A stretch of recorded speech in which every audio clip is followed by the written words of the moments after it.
Drugi celovečerec nemške režiserke Maše Šilinski je na lanskem Canneskem festivalu osvojil nagrado žirije. Slovenski naslov Zvok padanja je preveden iz angleškega naslova.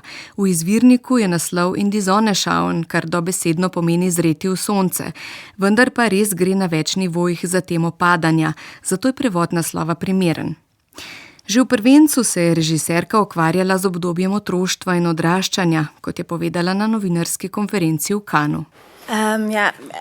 Mich interessiert einfach die kindliche Perspektive total. Zelo me zanima otroška perspektiva. Otroci začutijo stvari, ki jih odrasli ne izrečejo.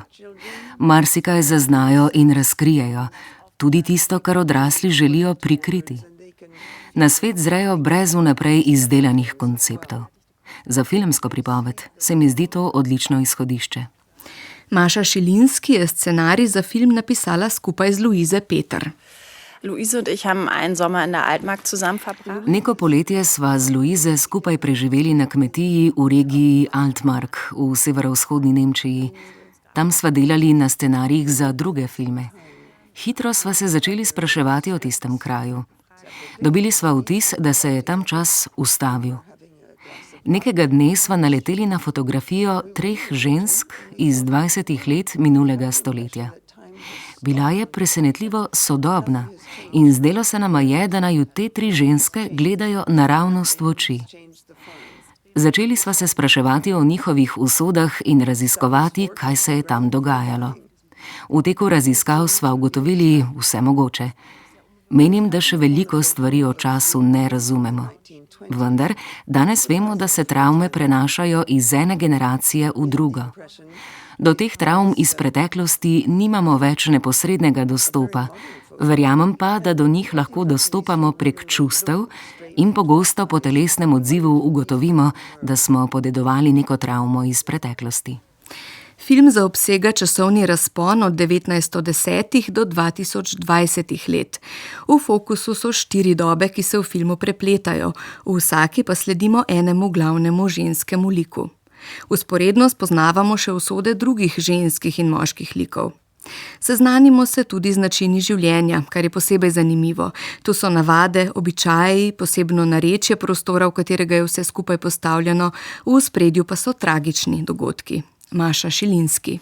Die Frage haben wir uns auch immer wieder gestellt, ob man sich davon befreien kann. Večkrat sva si zastavili vprašanje, ali se lahko osvobodimo travm iz preteklosti. Niso nas tako zelo zanimale travme, ki so posledica velikih dogodkov, kot so denimo vojne, ampak posledice manjših dogodkov, raznih občutij, nesrečnih naključij, o katerih ljudje pogosto ne spregovorijo, dokler ne ležijo na smrtni postelji. In zanimala naju je povezanost med ljudmi iz različnih generacij. Zvok padanja je čustveno zelo zahteven film. V ospredju je namreč izguba nedolžnosti otroške dobe. Pri tem gledalci dobijo vpogled v vidike iz zgodovine žensk na tem specifičnem območju, ki marsikomu niso znani. Gre za strahote, ki so vsekakor pustile sledi na več naslednjih generacijah, tako žensk kot moških. Estetika filma je izjemna, kamera vrhunska. Za njo stoji Fabian Gamper, ki je posnel že režiserkin prvenec. Prav tako izjemni sta igra in režija. Gre za resnično subtilno in mojstrsko izvedeno delo, tako da nagrada žirije v Cannesu ne preseneča. Filmu lahko kvečjemu očitamo, da je v njem preveč teh težkih usod na kupu. Ne da to ni prepričljivo, vendar je nasičenost s tragiko proti koncu filma že težko vzdržna. V tem čutu za tragiko film spominja na Hudičevo kopel avstrijske režiserke Veronike Franz izpred 2 let, ki je sicer postavljen v sredino 18. stoletja v Avstrijo, vendar prav tako temelji na arhivskih zapisih. Jeseni pa bo v kine prišel film Roze režiserja Markusa Schleinzerja, umeščen v 17. stoletje v Nemčijo, ki se ukvarja z dejstvom, da so se ženske v preteklosti iz različnih razlogov izdajale za moške. Kakorkoli že, zahtevne zgodbe o ženskah iz zgodovine in sedanjosti so v filmu na pohodu.